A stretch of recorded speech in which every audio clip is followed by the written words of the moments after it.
গৌরাঙ্গ মহাপ্রভু লীলা স্মরণে অনন্ত কোটি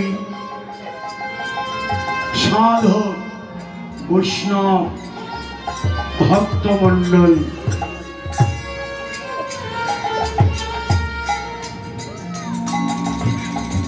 লীলা স্মরণ মধ্যাহ্নকালীন লীলা সময় 12 দণ্ড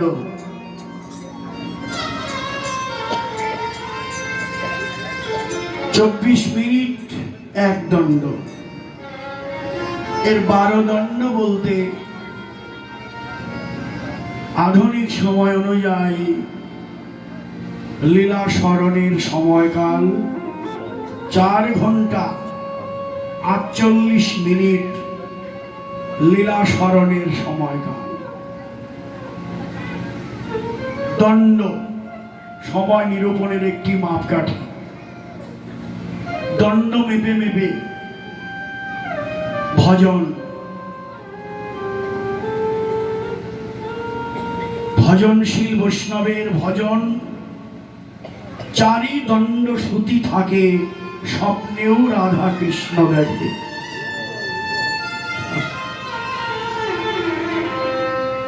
এক তিল ব্যর্থ নাহিয়া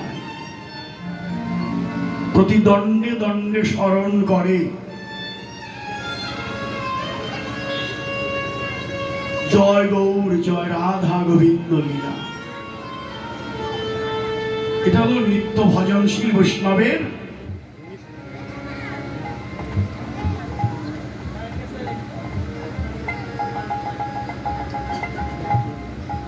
কারণেই তো ভজন জীবের সাধন স্মরণ লীলা তাহাতে না করো হেলা কায় মনে করিও সুষমা। জীবের সাধন জীবের ভজন গৌর গোবিন্দের অপ্রাকৃত নিত্য লীলা স্মরণ স্মরণেই ভজন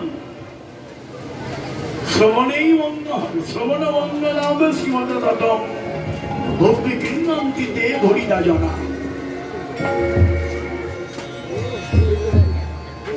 শ্রবণেই মঙ্গল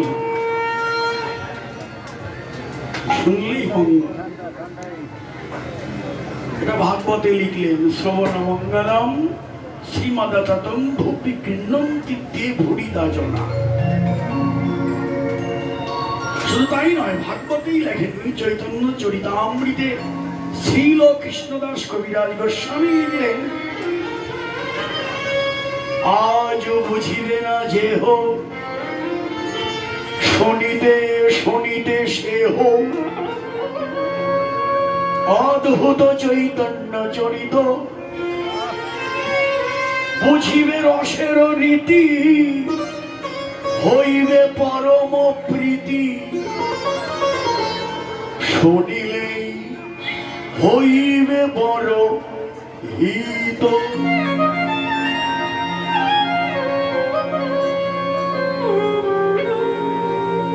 শুনলেই কল্যাণ, বুঝিবা না বুঝি। আজ শ্রীমান মহাপ্রভু গৌর সুন্দর ব্রজভাবে বিভোর মধ্যাহ্নকালে সে মধ্যাহ্নকালীন লীলা আস্বাদন করছেন। তিনি এসেছেন সমাধুর্য আস্বাদিত। তার আগমনের বহু কারণ, তার মধ্যে প্রধান দীনবাঞ্ছা পুরাইতে গৌর এসেছেন। গৌর এসেছিলেন এই ত্রিতাবদগ্ধ কলিজীবকে হরিনাম প্রেমান্নায় ভাসিয়ে দিতে তিনি এসেছেন। করুণাময় গৌর হরি তার অবতীর্ণ তিনি যে অবতরণ করলেন কলিজীবের মুক্তির পদ জানিয়ে দিলেন। আমরা তো কলিজি। মহাপ্রভু এসে ধন্য করলেন কলিজীবকে, এই জন্যই বললেন ধন্য ধন্য কলিজীব, ধন্য ধন্য কলিযুগ, সর্বযুগ সার। চারটি যুগের মধ্যে শ্রেষ্ঠ যুগ হচ্ছে কলিযুগ। ধন্য ধন্য কলিযুগ, সর্বযুগ সার। কেন কলিযুগ ধন্য? কেন? হরিনাম সংকীর্তন যাহাতে প্রচার।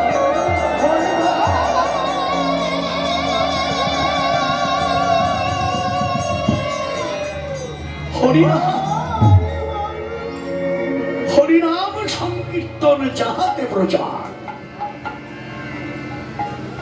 এই নাম তিনি প্রচার করলেন, কলিজীবকে জানিয়েলেন। কলিজীব, আমি অনেক ভেবে দেখলাম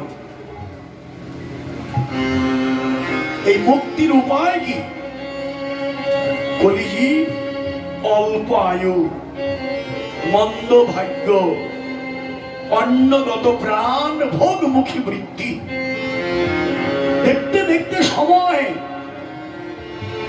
মুহূর্তের মধ্যে চলে যায়, একেবারেই অল্প। অন্যান্য যুগের মধ্যে তো সময় আমরা পাইনি। সে 1,00,000 বছর, 10,000 বছর, 1,000 বছর, ওই সত্যত্রেতা দাপরের সময় আমরা পাইনি। মাত্র পেয়েছি 100 বছর। তারও তো বাল্য, কৈশোর, পৌগণ্ড, যেতে যেতে যৌবন যায় চলে। কোথা দিয়ে সময় ফুরিয়ে যায়, তিলিকে ফুরিয়ে যায়। এজন্য এই মহাপ্রভুর আগমন এই কলিজীবকে বাঁচাবার একমাত্র পথ। কারণ কৃতে যধ্যায়তে বিষ্ণু ত্রেতায়াগে যজতমখৈ, তারপরে পরিচর্যায়ন বলত হরি সংকীর্তনা। কৃতে যধ্যায়তে সত্য ছিল ধ্যান, ত্রেতায়াগে যজতমখৈ, ত্রেতায় যজন যাজন, তারপরে সেবা পরিচর্যায়ন। এগুলো করবার মতো সাধ্য কলি জীবের নেই। এই জন্যই তিনি বললেন কলি একমাত্র হরিনাম সংকীর্তনে যজ্ঞে করে কৃষ্ণ আরাধন।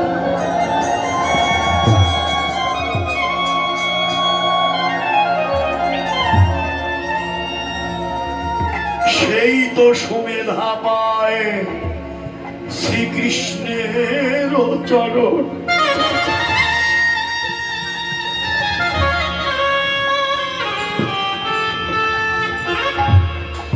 কলিকালে নাম রূপে কৃষ্ণ অবতার,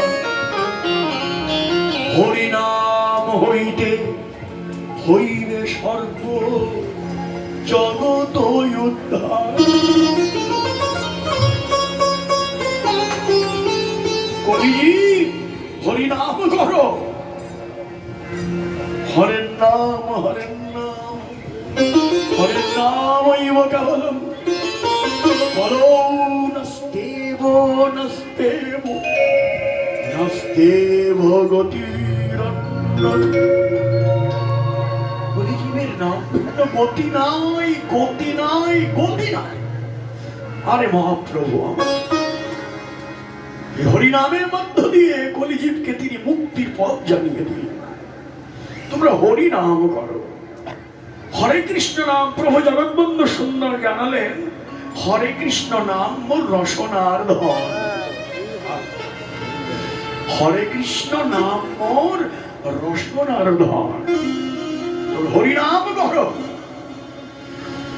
হরে কৃষ্ণ নাম জপ, মানস আত্মিক তপ, সব জ্বালা জোড়াইবে ভাই, সব জ্বালা জড়িয়ে যাবে একমাত্র হরিনাম করে। সেই হরিনামটুকু আমি করি না। আমার গৌর যে কত কেঁদে কেঁদে, চেঁচে চেঁচে, সেধে কেঁদে, হরিনাম শুধু নয়, তিনি আরো কি দিলেন? অনর্পিত চরিঙ্গি চিরাত করুণায় অবতীর্ণ। আরে করুণার সাগর, করুণায় অবতীর্ণ কলো সমর পায়ত উন্নত উজ্জ্বল রসাং সভক্তি শ্রিয়ম হরিপুরট সুন্দর দুতি কদম্ব সন্দীপিত সদা হৃদয় কন্দনে সুরত শচীনন্দন অনর্পিত যা কোনো কালে অর্পণ করা হয়নি। কলি পাবন অবতার গৌর হরি হরিনামের সঙ্গে মিশিয়ে দিলেন গোলকের প্রেমধন। ওই নামের সঙ্গে প্রেম মিশিয়ে দিলেন, এটাই তো দাতার শিরোমণি আমার গৌর। অন্য যুগেও হরিনাম ছিল, আপনারা জানেন শাস্ত্রে আছে সত্য যুগে একটা নাম ছিল, ত্রেতায়ও নাম ছিল, তারপরেও নাম ছিল, কলিতেও তো সেই নামই এসেছে পরিবর্তন হয়ে। ওই নাম তো ছিলই, প্রতিটি যুগেই নাম ছিল, কিন্তু কলিযুগে মহাপ্রভু বললেন না, আমি শুধু নাম দিতে আসিনি, নামের সঙ্গে প্রেম মিশিয়ে দিতে।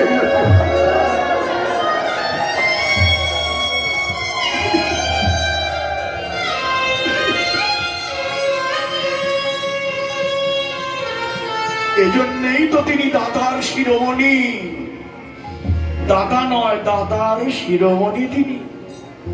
তাই তিনি আজ এসেছেন সমাধৈর্য নিজেই নিজের লীলা আস্বাদিতে। এখানেও তিনি সেই লীলা রসে বিভোর বৈষ্ণব গীতকর্তা, বৈষ্ণব মহাজন ভাব নয়নে সে গৌরীর রূপ আগে দেখে লিখলেন হে মশয় অতি গোরা সমধুর হাস থোরা। স্বর্ণের জ্যোতি কেউ জয় করেছে, গৌরের অঙ্গ জ্যোতি। গৌরের রূপের কথাই যেন ইঙ্গিত বহন করলেন। কেন আমি প্রথমেই গৌরের রূপ দেখবো কেন? আমি গৌরের নাম শুনবো কেন? কেনই বা শুনবো না? শাস্ত্রে কি জানিয়ে দিলেন জানেন? ঋষি করভাজন রাজর্ষি জনককে লক্ষ্য করে বললেন, শোনো রাজা জনক, এবং যুগান রূপে ভগবান যুগমূর্তি এবং যুগান রূপে ভগবান যুগমূর্তি খনিজয় নিচ্ছদের আয়োজন শ্রেয় স্বামীশ্বর হরি। ভগবান যুগে যুগে আসেন, যে যুগে আসেন, যে রূপে আসেন, যে নামে আসেন, সেই নাম কীর্তন, সেই রূপ ধ্যান জীবের শ্রেষ্ঠ প্রয়োজন। তাহলে কলিযুগে কলি পাবন অবতার হচ্ছেন আমার গৌর হরি। রূপ যদি দেখতে হয় গৌরের রূপ আগে দেখো, নাম যদি শুনতে হয় গৌরের নাম আগে শোনো, আত্মসমর্পণ যদি করতে হয় গৌরের চরণে আত্মনিবেদন।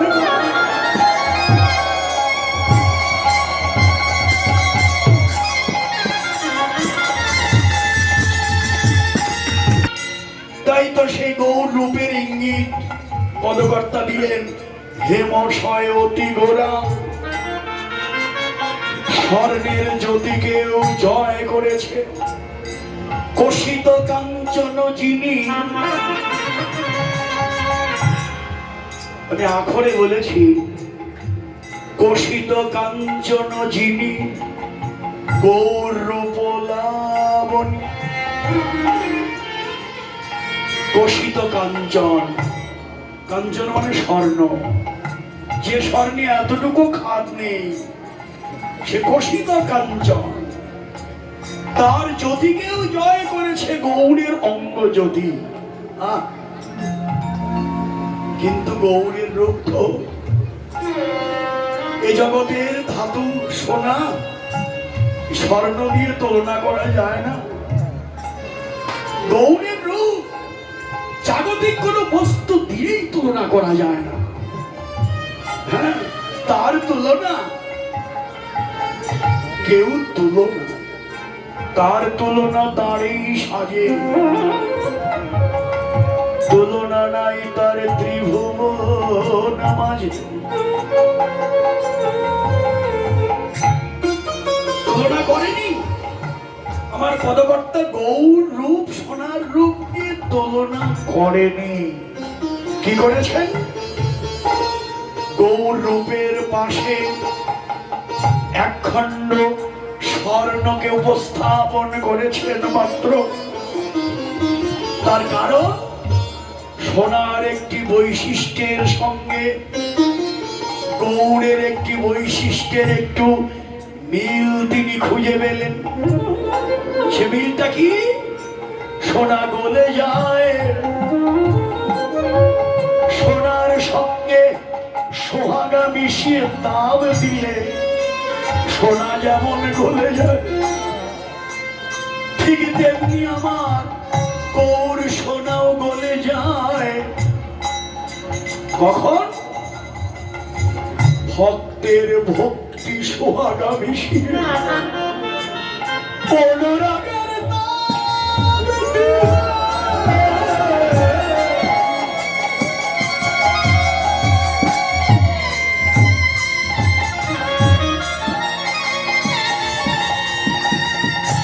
গৌর সোনা গলে যায়, গলে যায়।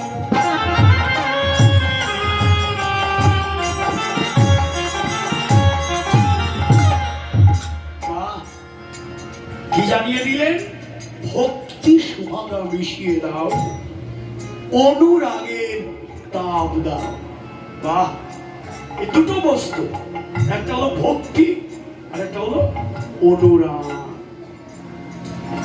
অনুরাগের কথাই যদি আগে বলি, স্নেহ মান প্রণয় রাগ অনুরাগ, পঞ্চম স্তরে গিয়ে অনুরাগ, অনুরাগের পরে ভাব। এই দেহে যদি অনুরাগ না আসে, অনুরাগ না হলে দেহে ভাবের উদয় হবে না। আর এই দেহে যদি ভাবের উদয় না হবে, এই দেহ যে গৌর গোবিন্দ সেবায় লাগবে না। অনুরাগের ঘরে না ঢুকলে মন কেবল মুখের কথায় ভজন হয় না। অনুরাগ,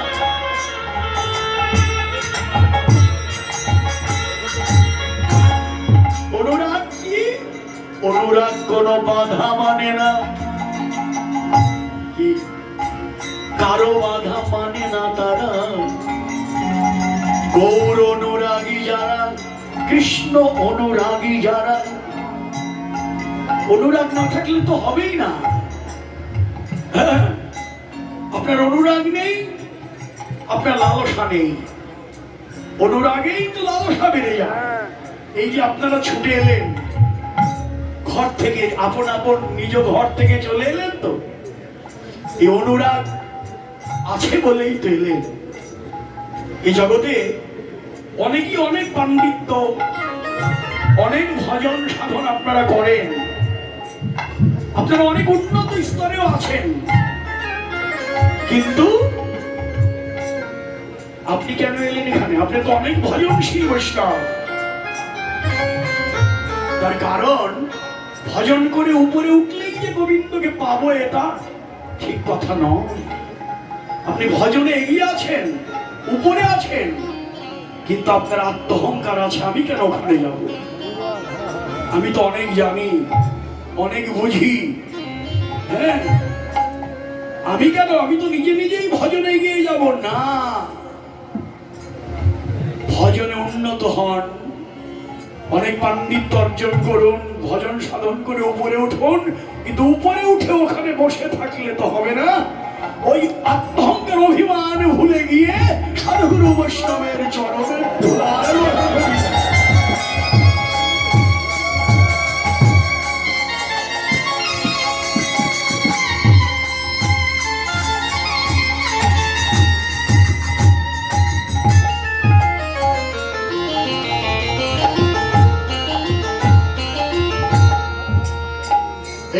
অনুরাগ, একেই বলে অনুরাগ, কোনো বাধা মানে না। অনুরাগী ভক্ত তারা কি করে? পাগলের মতো ছুটে চলে। কেন? আমি কোথায় গেলে ভক্তে সঙ্গ পাবো?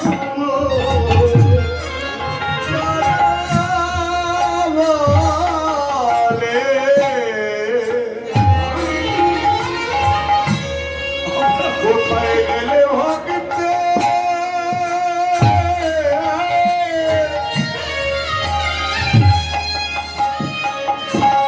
সঙ্গ পাবো?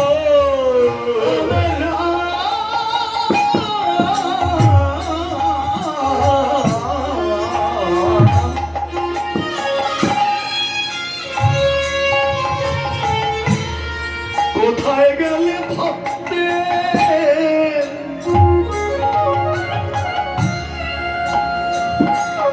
সঙ্গ পাবো?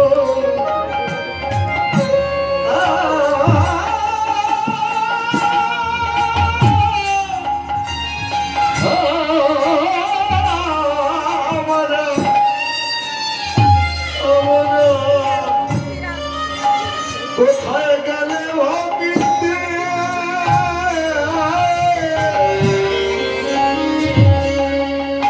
ভক্ত সঙ্গ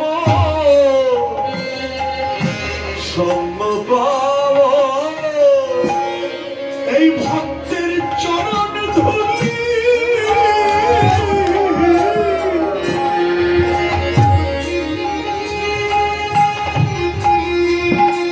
গায়ে লাগাবো।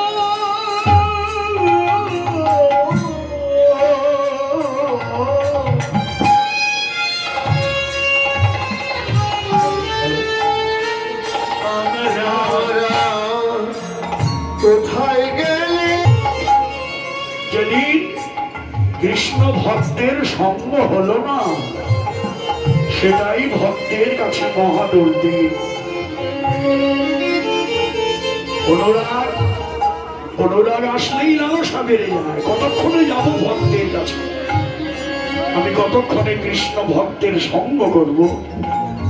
কতক্ষণে আমি কৃষ্ণ কথা, গৌর কথা, বন্ধু কথা শ্রবণ করব? অনুরাগ আসলেই লালসা বেড়ে যায়। অনুরাগের বসন গৌর দিলে সে বসন মলিন হয় না কোনো কালে। আপনারা অনুরাগী ভক্ত, অনুরাগ আছে বলেই এখানে বসেছে। আর সাথে ভক্তি, এটাও তো ভগবান তো বলেই দেন, ভক্তি আমার কাছে নেই, ভক্তি আছে আমার ভক্তের কাছে। তুমি আমার ভক্তের কাছেই যাও। শাস্ত্রও তাই বলে। সেই প্রেম ভক্তি উৎস কোথায়?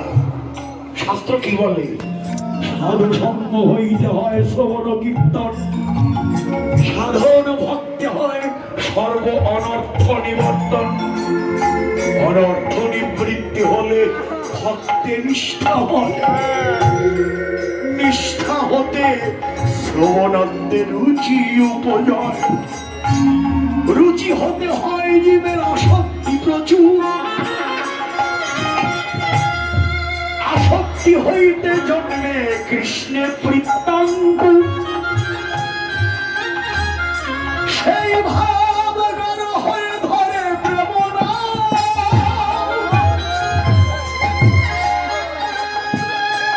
সেই প্রেম প্রয়োজন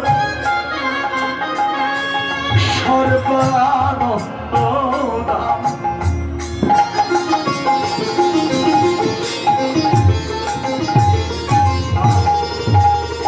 জানিয়ে দিলেন প্রেমের উৎপত্তি, বিকাল ঘটালেন সাধু সঙ্গের থেকে শুরু করে। সাধু সঙ্গ হইতে হয় শ্রবণ ও কীর্তন। তাহলে এই যে আমাদের আত্মনিবেদনের তো প্রথম ধাপ শ্রবণ, এখানে না আসলে তো আপনার এই শ্রবণ করা হতো না। হরি কথা, কৃষ্ণ কথা, গৌর কথা। এখানে এসেছেন বলে আপনি শুনছেন, এই যে শ্রবণ হচ্ছে, সঙ্গে হরি ধরে দিচ্ছে, রূপ ধরে দিচ্ছে, আপনার কীর্তন হচ্ছে।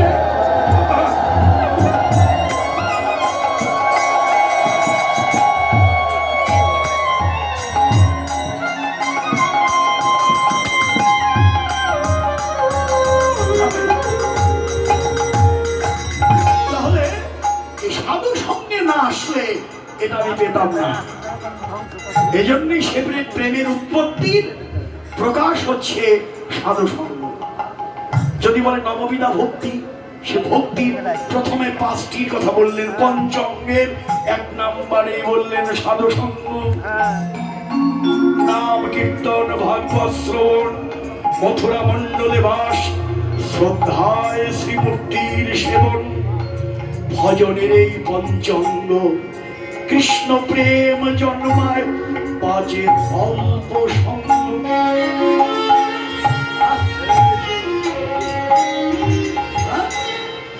কোন দিক দিয়ে যাবেন? যে দিক দিয়ে যেতে চান প্রথমে সাধু সঙ্গের মধ্য দিয়েই যেতে হবে। শ্রেষ্ঠ ধাপ, প্রথম ধাপ সাধু সঙ্গ। হ্যাঁ, শাস্ত্রে বলে সাধু সঙ্গ, সাধু সঙ্গ সর্বশাস্ত্রেই কর। লব, লব মানে কিঞ্চিত, লব মাত্র সাধু সঙ্গ সর্বসিদ্ধি হয়, এমনকি কৃষ্ণ প্রাপ্তি হয়।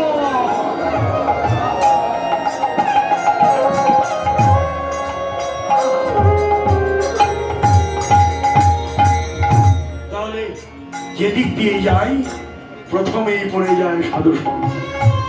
অনুরাগী ভক্ত তারা ভয়ে থাকতে পারে না। চলো যাই সাধুর বাজারে, চলো, সেখানেই তো আমার ভগবান বিরাজ করে। ওই যে নাম কৃষ্ণ, নারদের কাছে ভগবানের যে কথা, আমি কোথায় থাকি, মদভক্ত চত্র গায়ন্তি। দেখেন সব মিলে যায়। 1 নম্বরে সাধু সঙ্গ, মদভক্ত। আমার ভক্ত যেখানে, সেখানে আমি একা নই, আমার সদন সবার সদয়ে সেখানেই আমি বিরাজ।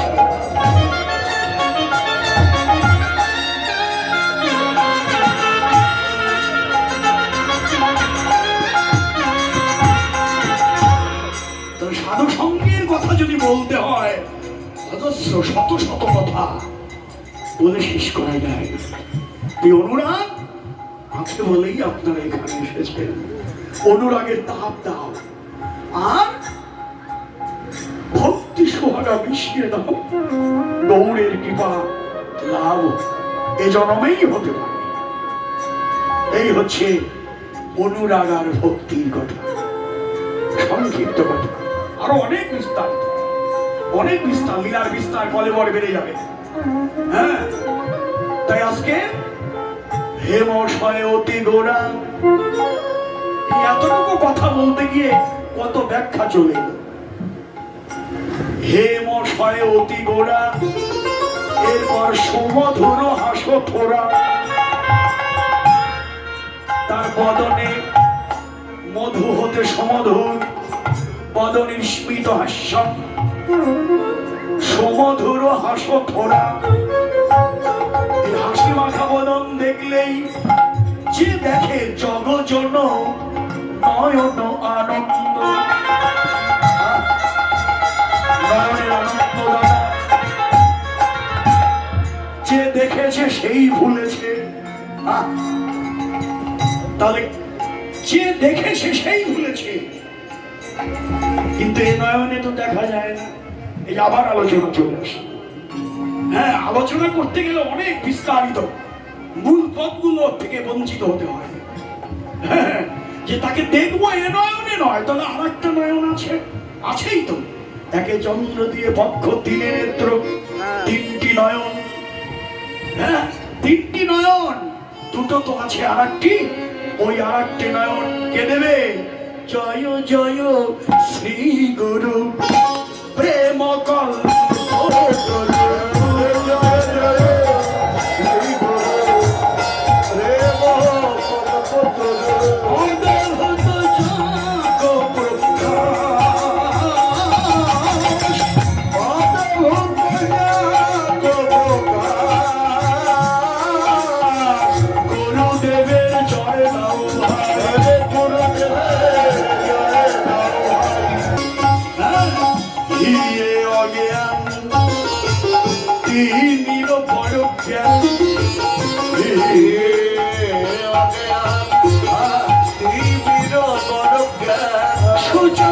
কিরণে করুণা, সুচন্দ্র কিরণে করুণা, আমার অজ্ঞানাধার দূর করে দাও, অজ্ঞানাধার দূর করে দাও,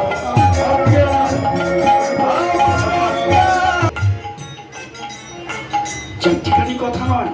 এই গুরুদেবের তত্ত্বকে যদি বলতে হয় অনেক বিস্তারিত ব্যাখ্যা গুরুদেব।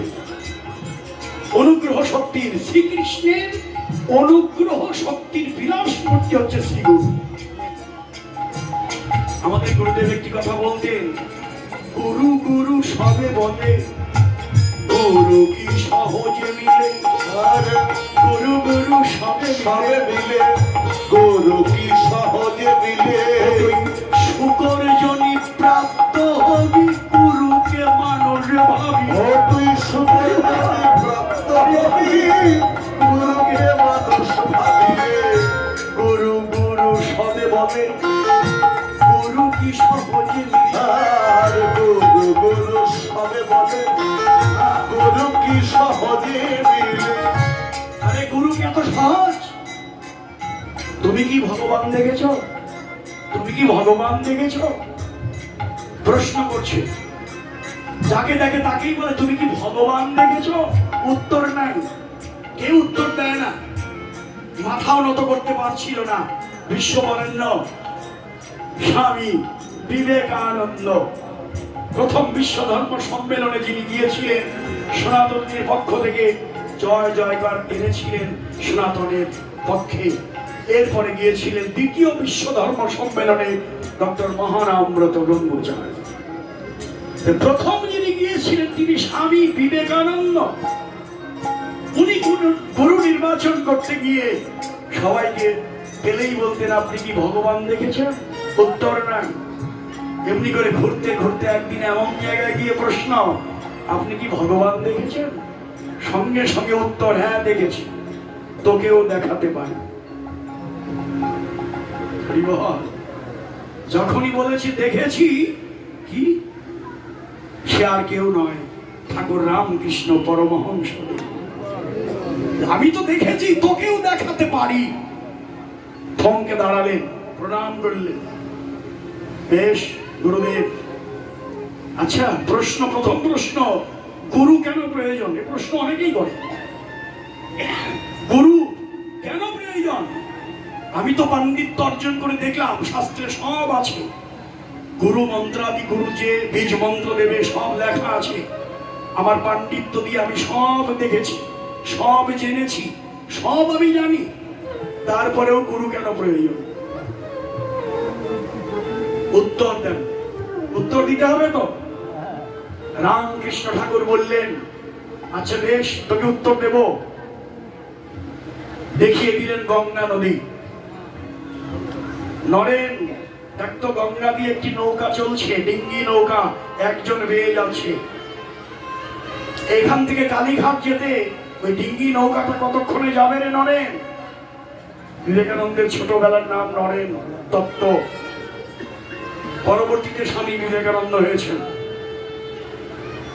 বিবেকানন্দ বললেন, একা একা বেয়ে যাবে ডিঙ্গি নৌকা, তাতে তো কালীঘাট পৌঁছাতে 7 থেকে 8 ঘন্টা তো লাগবেই, তার বেশিও লাগতে পারে। আচ্ছা নরেন, দেখতো ডিঙ্গি নৌকার পার দিয়ে একটা স্টিমার চলে যাচ্ছে, ওটা কতক্ষণে যাবে রে কালীঘাট? বলছে গুরুদেব, ওটা তো 1 ঘন্টাই চলে যাবে। আচ্ছা নরেন, ওই ডিঙ্গি নৌকাটা যদি ওই স্টিমারের সঙ্গে বেঁধে দেওয়া হয়, তার ডিঙ্গি নৌকাটা কতক্ষণে যাবে রে? বলছে কেন? গুরুদেব, ওটা তো 1 ঘন্টাই চলে যাবে। এটা কি তুমি বুঝলে না গুরুদেব? ঠাকুর রামকৃষ্ণ হাসলেন, বললেন, ওরে নরেন, আমি তো ঠিকই বুঝেছি, তুই তো বুঝলি না।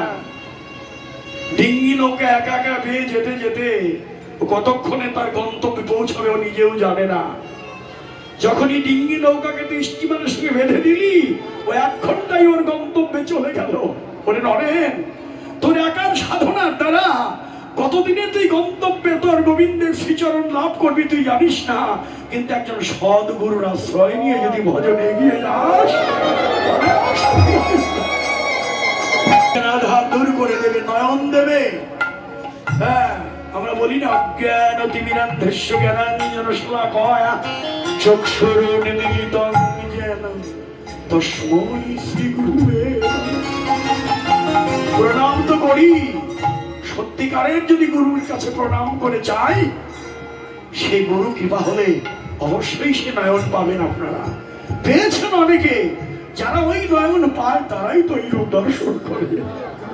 ওই রূপ দর্শন করে তারা হৃদয়ে মন্দিরে গৌর রূপকে অঙ্কিত করে সারা জীবনের মতো গৌর চরণে আত্মসমর্পণ করে দেয়।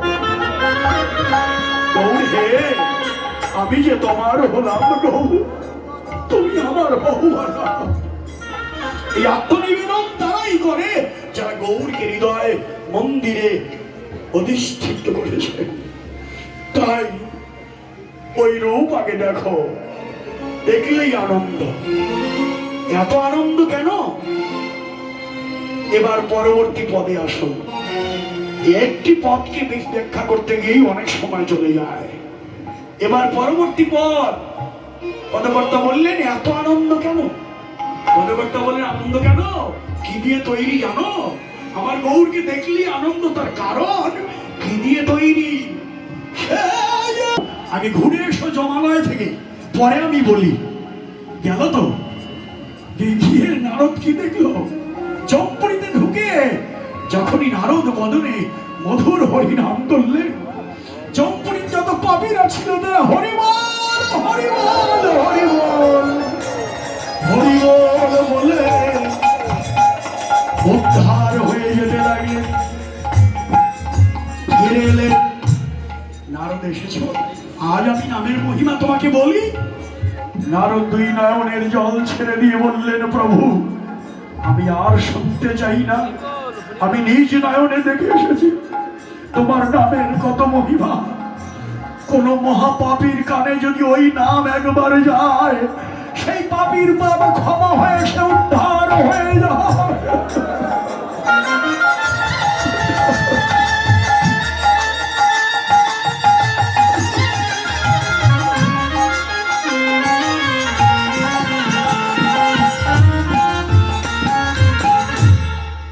হরিনামে আমার রুচি হলো না।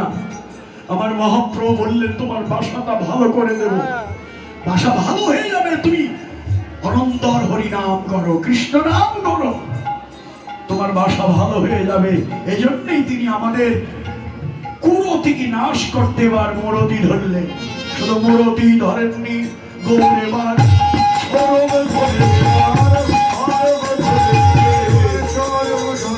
তবে হাসি প্রভু তারে দেখালো স্বরূপ, রসরাজ মহাভাব দুই একের দশরাশি। তবে হাসি প্রভুরে, তবে হাসি প্রভু তারে দেখালো স্বরূপ, রসরাজ মহাভাব দুই একের। আর বাহিরে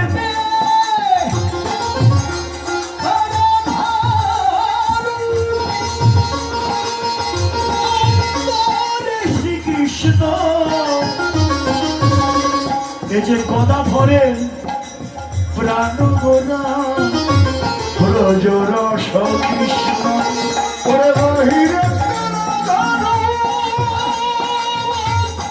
শ্রীকৃষ্ণ।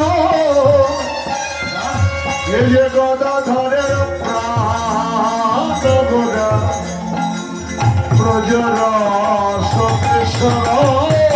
কৃষ্ণ হবে কাঁদে গোরা, রাধে রাধে বলি, কৃষ্ণ ভাবে কাঁদে গোরা, রাধে রাধে বলি। আমার রাধা ভাবে কৃষ্ণ কৃষ্ণ পুকারে, রাধা ভাবে কৃষ্ণ কৃষ্ণ পুকারে বলি। হরে কৃষ্ণ কৃষ্ণ কৃষ্ণ হরে হরে, হরে রাম রাম রাম হরে হরে, কৃষ্ণ কৃষ্ণ কৃষ্ণ কৃষ্ণ হরে হরে, হরে রাম রাম রাম হরে হরে। এই হচ্ছে গৌরীর স্বরূপ, বাইরের আভ্যন্তরে কৃষ্ণ। গৌরেবার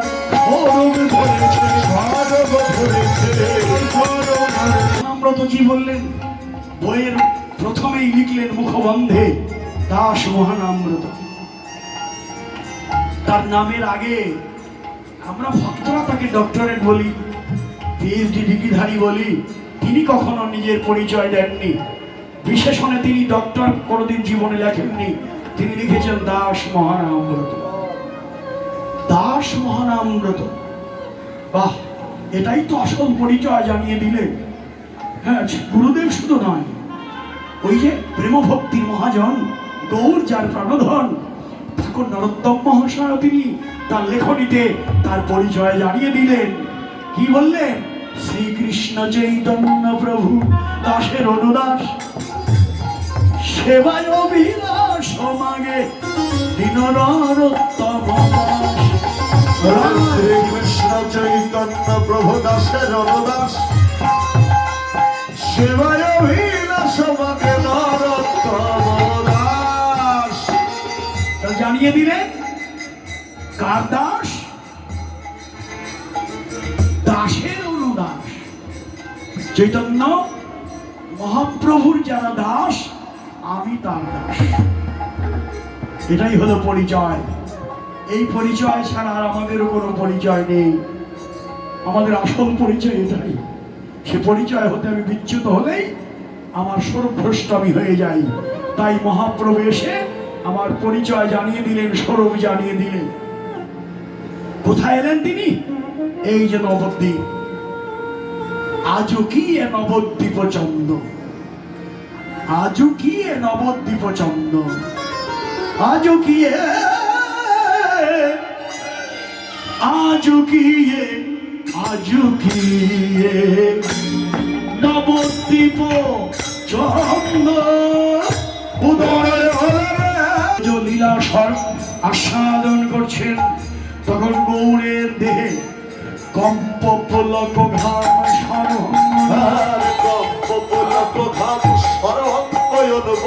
নয়নেতে জল পরিপূর, নয়নেতে জল পরিপূর।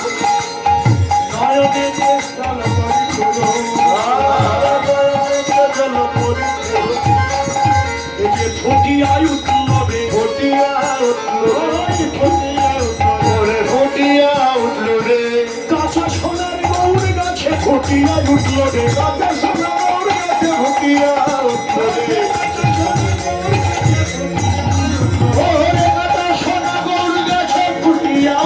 রে। কত শত ভাব কদম্ব ফুটিয়া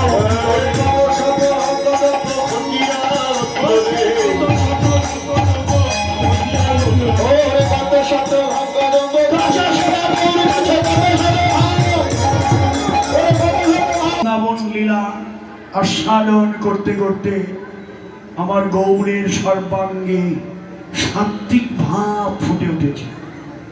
কম্প কাঁপছে, গৌরের সর্বাঙ্গ কম্প, পুলকিত হয়েছে, সর্বাঙ্গ পুলকিত, কম্প পুলক ঘাম, বিন্দু বিন্দু ঘাম। সরভঙ্গ কণ্ঠ গদগদ, গদগদ রুদ্ধ হয়ে গিরা। গৌরের ভাব, সাত্বিক ভাব গৌরের, তার মধ্যে শ্রেষ্ঠ ভাব নয়নের জলে নয়নের তারা ডুবু ডুবু। হে মরমী বৈষ্ণবগণ, আপনারা তো লীলা স্মরণ করেন। লীলা স্মরণ করতে করতে আপনাদের দেহে যখন এই ভাবগুলো উদয় হবে বা হয়, তখনই মনে হবে আমার লীলা স্মরণ সার্থক, আমার এই নবদ্বীপে আসা সার্থক, আমার এই বৃন্দাবনে আসা সার্থক। যখনই গৌরের ভাবে বিভাবিত হয়ে আমাদের দেহেও সেই সাত্বিক ভাব, অন্য কোনো ভাবের কথা আমি বলবো না, অপরাধের দেহ তো, কম্পমূলক ঘাম এগুলো হয়তো দেহে ফুটে উঠবে না, কিন্তু একটা প্রার্থনা তো গৌরের কাছে করতেই পারি। গৌর হে, এই অপরাধের দেহ অন্য কোনো ভাবের উদয় যদি না হয়, তুমি নয়নের জলটুকু ফিরিয়ে দাও। আমার সব কেড়ে নিলে নয়নের জলটুকু তুমি। প্রভু বন্ধু কেঁদে কেঁদে বললেন, তবে হরি হরি বলে দুই নয়ন জলে দুই নয়নের জলে ভাসিবে ওরস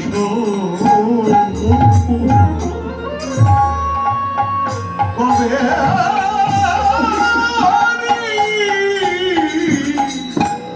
হরি